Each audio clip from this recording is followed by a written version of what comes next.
여러분, 지금부터 제가 드릴 이야기는 조금 불편할 수도 있어요. 하지만 지금 60대와 70대라면 반드시 한 번은 들어야 할 이야기입니다. 자식에게 집 한 채 해주고 정작 본인은 갈 곳 없는 부모님들, 주변에 참 많아요. 하지만 더 무서운 건 돈이 없는 게 아닙니다. 우리가 알고 있던 노후는 이미 끝났습니다.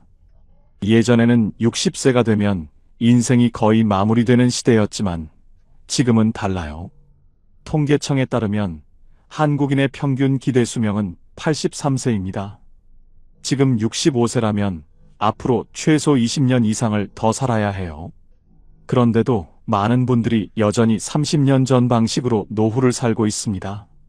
오늘 이 영상에서는 지금 60대와 70대가 반드시 바꿔야 할 단 3가지 행동을 말씀드리겠습니다. 이 3가지만 바꾸면 여러분의 노후는 생각보다 훨씬 자유롭고 당당해질 수 있어요. 자, 시작하겠습니다. 첫 번째 행동입니다. 자식 중심의 삶에서 벗어나기예요. 경기도 안양에 사시는 김순예 어르신, 올해 72살입니다. 어르신의 하루는 아침 6시에 시작돼요. 눈을 뜨면 제일 먼저 하는 일이 스마트폰을 집어드는 것입니다. 큰아들한테서 연락이 왔는지, 작은아들이 카카오톡을 보냈는지 확인해요. 대부분의 날은 아무것도 없습니다. 어르신은 스마트폰을 내려놓고 천장을 바라봐요. 그렇게 하루가 시작됩니다. 큰아들은 서울에서 직장 다니고 아이 둘 키우느라 바쁘고, 작은아들은 부산에서 자기 가게 운영하느라 주말도 없어요. 명절에 오면 그 며칠이 1년 중 가장 행복합니다. 밥 먹고 웃고 손자들이 뛰어다니는 소리가 집 안을 채울 때 순례 어르신은 이런 생각을 해요. 이 맛에 사는구나. 그런데 아들들이 차를 타고 떠나고 대문이 닫히고 나면 집안이 갑자기 너무 조용해집니다. 그 조용함이 무서워요. 설거지를 하면서 눈물이 납니다. 왜 우는지도 몰라요. 그냥 눈물이 납니다. 순례 어르신은 이 외로움이 자식들 탓이라고 생각하지 않아요. 어르신은 이렇게 말씀하십니다. 애들이 나쁜 게 아니에요. 그냥 바쁜 거지.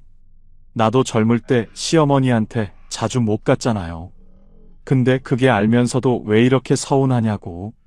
그 말 안에 이 세대 모든 부모님의 마음이 담겨 있습니다. 알면서도 서운하다는 것, 이해하면서도 외롭다는 것, 그 감정이 잘못된 게 아니에요. 다만 그 감정의 원인을 정확하게 봐야 합니다. 순례 어르신이 외로운 이유는 자식이 연락을 안 해서가 아니에요. 자식 이외에 어르신의 삶을 채워줄 것이 아무것도 없기 때문입니다. 50년을 남편과 자식을 위해 살았어요. 내가 뭘 좋아하는지, 뭘 하면 즐거운지, 어디에 가면 기분이 좋아지는지를 생각해 본 적이 없었습니다. 그렇게 살다 보니 자식이 떠난 자리에 남은 것이 아무것도 없었던 거예요. 여기서 냉정하게 한 말씀 드리겠습니다. 자식은 여러분의 노후 보험이 아니에요. 여러분이 자식만 바라보고 있으면 자식에게 그것은 효도받는 부모가 아니라 짐이 되는 부모로 느껴질 수 있습니다.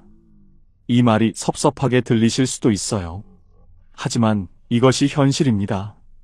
자식을 사랑하는 것과 자식에게 행복을 의존하는 것은 전혀 다른 이야기예요. 독일의 철학자 쇼펜하우어는 말했습니다. 행복한 노년의 비결은 타인에게 의존하지 않는 것이다. 자식은 내 인생의 목표가 아니라 동행자예요. 동행자는 함께 걸으면 기쁘고 각자의 길을 가더라도 내 걸음은 멈추지 않아야 합니다. 부모가 스스로의 삶을 살 때 자식도 비로소 죄책감 없이 자기 인생을 살 수 있어요. 그것이 자식에 대한 진짜 사랑이기도 합니다. 그렇다면 순례 어르신은 어떻게 됐을까요? 어르신이 아는 이웃분이 동네 문화센터에서 수채화를 배운다는 말을 듣고 반신반의하며 따라 나선 것이 지난해 봄이었습니다. 처음 붓을 잡던 날 어르신은 손이 떨렸다고 해요. 내가 이 나이에 그림을 배워서 뭐 하나 싶었다고 합니다. 그런데 선생님이 어르신 잘하시는데요 라고 말해줬을 때 그 짧은 말 한마디에 눈물이 핑 돌았다고 해요. 평생 잘한다는 말을 자식 성적표에서만 봤지, 내가 뭔가를 잘한다는 말은 처음 들어본 것 같았다고요. 그 문장을 들으셨습니까? 평생 잘한다는 말을 자식 성적표에서만 봤다는 말. 이 한 문장 안에 우리 세대 어머니들의 인생 전체가 들어 있습니다. 칭찬받을 자격이 없어서가 아니라 칭찬받을 자리가 없었던 거예요. 지금 순례 어르신은 매주 화요일과 목요일에 수채화를 배우러 갑니다. 그날 아침에는 스마트폰을 먼저 들여다보지 않아요. 어떤 꽃을 그릴지 생각하느라 바쁩니다. 아들한테서 연락이 오면 물론 반갑죠. 하지만 연락이 없어도 이제는 천장을 바라보며 멍하니 있지 않습니다. 어르신의 하루가 달라졌어요. 그런데 이런 변화는 순례 어르신만의 이야기가 아닙니다. 충남 천안에 사시는 박재원 씨, 올해 72살입니다. 35년 가까이 건설 현장에서 일하고 퇴직하셨어요. 퇴직 첫 해는 그냥 쉬었습니다. 당연히 쉬어야 한다고 생각했어요. 그런데 1년이 지나자 몸보다 마음이 더 지쳐 있었습니다. 이상하다고 느꼈어요. 쉬고 있는데 왜 더 피곤하지? 왜 아무것도 하기 싫지? 그러다 동네 복지관에서 목공 강의가 있다는 걸 알게 됐습니다. 처음에는 망설였어요. 이 나이에 뭘 새로 배우냐 싶었습니다. 하지만 딱 한 번만 가보자는 마음으로 나갔어요. 첫날 나무를 다듬고 못을 박았을 때 뭔가 살아있다는 느낌이 들었다고 합니다. 현장에서 일할 때와는 다른 감각이었어요. 내가 원해서 하는 일이었으니까요.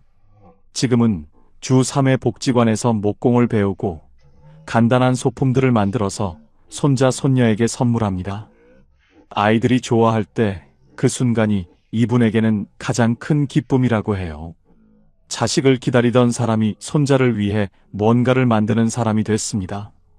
방향이 바뀐 거예요. 기다리는 삶에서 만드는 삶으로. 자식 기다리는 시간을 나의 시간으로 바꾸는 것. 그것이 노후를 바꾸는 첫 번째 행동입니다. 두 번째 행동입니다. 체면 소비에서 경험 소비로 바꾸기예요. 충북 청주에 사시는 박정옥 어르신, 올해 74살입니다. 어르신은 2달에 한 번 고등학교 동창 모임에 나가요. 그 모임 자체는 좋습니다. 50년 넘게 알아온 얼굴들을 보는 것은 반가운 일이에요. 문제는 그 모임을 앞두고 어르신 안에서 일어나는 일입니다. 모임 일주일 전부터 뭘 입을지 고민이 시작돼요. 지난번에 나왔던 옷은 또 입기가 뭐하고, 새 걸 사자니 어디서 사야 할지 모르겠고, 그러다 결국 백화점에 갑니다. 어르신이 지난 봄에 산 베이지색 재킷은 40만 원이었어요. 카드를 긁으면서 손이 살짝 떨렸습니다. 연금으로 생활하는 처지에 40만 원은 작은 돈이 아니에요. 그런데 사고 나면 마음이 이상하게 놓였습니다. 이거 입고 가면 뒤지지 않겠다는 생각이 들었기 때문이에요. 모임 당일 어르신은 그 재킷을 입고 나갔습니다. 친구들은 어머 예쁘다 했어요. 기분이 좋았습니다. 밥을 먹고 커피를 마시고 2시간 만에 모임이 끝났어요. 집에 오는 버스 안에서 어르신은 문득 생각했습니다. 저 친구들이 내 재킷을 얼마나 기억할까? 다음 달이면 까먹겠지. 그리고 또 이런 생각이 이어졌어요. 그 40만 원으로 저 친구 한 명이랑 어디 다녀올 수 있었는데. 여기서 중요한 진실이 하나 있습니다. 옷은 옷장에 들어가는 순간 가치가 떨어져요. 입을수록 낡고 유행이 지나면 장롱 속으로 사라집니다. 그런데 친구와 마신 소주 한 잔, 경주에서 함께 본 노을은 달라요. 시간이 갈수록 여러분의 마음속에서 이자가 붙습니다. 노후에는 물건이 아니라 추억을 쌓아야 외롭지 않아요. 정옥 어르신에게는 고등학교 때부터 친한 친구가 한 명 있습니다. 경숙이라고. 지금은 충주에 살아요. 두 사람은 늘 우리 언제같이 여행 한번 가자는 말을 입버릇처럼 해왔습니다. 그런데 10년째 못 갔어요. 그냥 바쁘고, 그냥 미루고, 그냥 세월이 흘렀습니다. 버스 창밖을 보면서 어르신은 그 생각을 했어요. 집에 돌아와 재킷을 옷장에 걸면서 어르신은 경숙이한테 전화를 했습니다. 경숙아, 우리 이번 달에 경주 가자. 진짜로? 그 전화 한 통이 두 사람의 인생을 바꿨어요. 어르신들은 그 다음 달에 경주로 2박 3일 여행을 다녀왔습니다. 불국사 앞에서 사진을 찍고 황리단 길을 걷고 밤에 숙소에서 막걸리 한잔하면서 고등학교 때 이야기를 했어요. 어르신은 그 여행에 대해 이렇게 말씀하셨습니다. 재킷은 2번 입으면 질리는데 그 여행은 지금도 생각하면 웃음이 나요. 경숙이 얼굴이 눈에 선해요. 물건은 낡지만 경험은 늙지 않습니다. 체면 소비 대신 경험 소비를 선택하는 것. 그것이 노후를 바꾸는 두 번째 행동이에요. 세 번째 행동입니다. 디지털 독립이에요. 스마트폰을 자식한테 맡기지 않고 내가 스스로 쓸 수 있는 것. 그것이 디지털 독립입니다. 전북 전주에 사시는 오명숙 어르신, 올해 76살이에요. 남편은 5년 전에 먼저 세상을 떠났고 지금은 혼자 사십니다. 딸이 대전에 한 명 있는데 멀지 않은 거리지만 자주 오지는 못해요. 어르신의 가장 큰 어려움은 외로움이 아니었습니다. 무력감이었어요. 뭔가 하고 싶어도 혼자서는 아무것도 안 되는 느낌.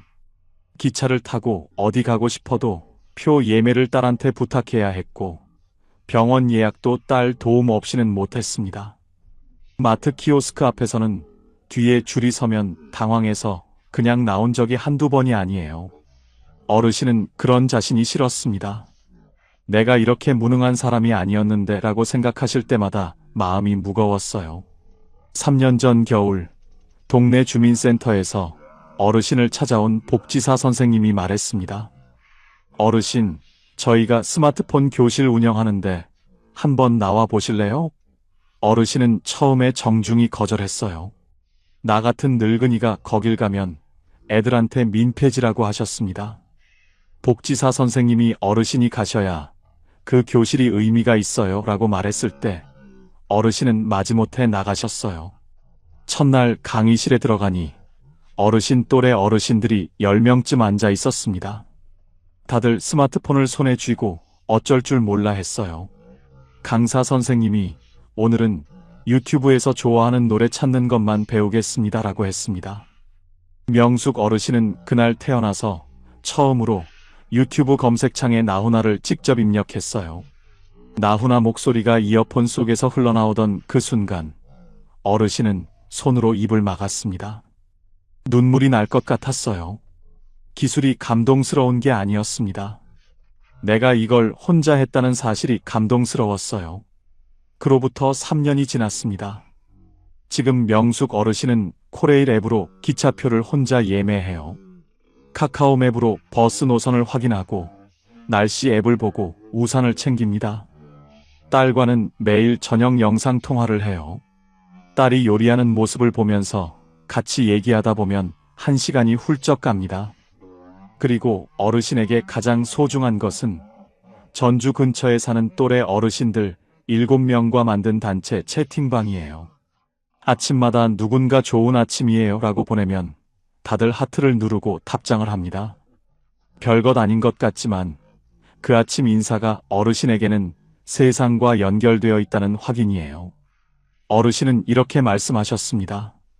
스마트폰 배우고 나서 딸한테 덜 미안해졌어요. 전에는 뭔가 필요할 때마다 애한테 전화해야 해서 늘 죄스러웠거든요. 근데 이제는 내가 다 해요. 그게 제일 좋아요.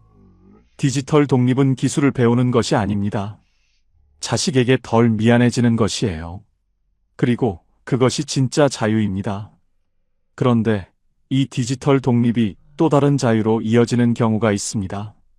부산에 사시는 이정순 씨, 올해 69이에요. 결혼 후 한 번도 혼자 여행을 가본 적이 없었습니다. 남편과 함께 아니면 자식들과 함께였어요. 그러다 남편이 먼저 세상을 떠나고 이분은 생각했습니다. 나는 이제 어디에도 못 가는 사람이 됐구나. 혼자서는 엄두가 안 났어요. 그런데 어느 날 딸이 이런 말을 했습니다. 엄마, 유럽 같은 먼 곳이 아니어도 돼요. 기차 타고 경주 한번 가봐요. 혼자서 기차 타고 갔다 오면 그 다음부터는 다 할 수 있어요. 처음에는 망설였습니다. 하지만 딸의 말이 계속 머릿속에 맴돌았어요. 그래서 기차를 탔습니다. 혼자서요. 경주에 도착해서 혼자 숙소를 찾고, 혼자 밥을 먹고, 혼자 불국사를 걸었어요.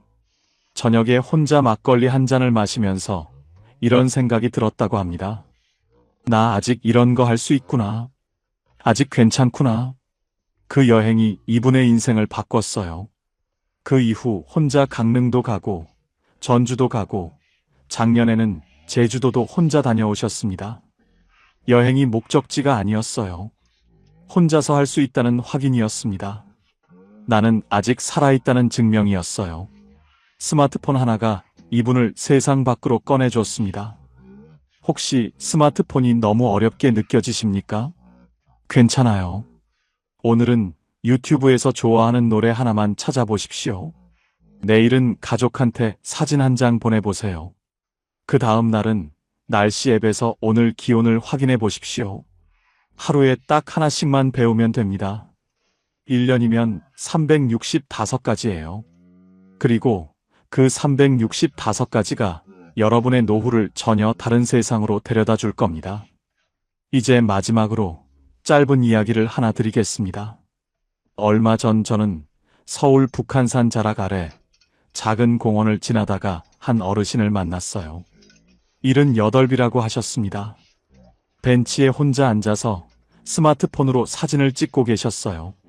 막 피어나기 시작한 벚꽃을 찍고, 지나가는 강아지를 찍고, 멀리 보이는 산줄기를 찍으셨습니다.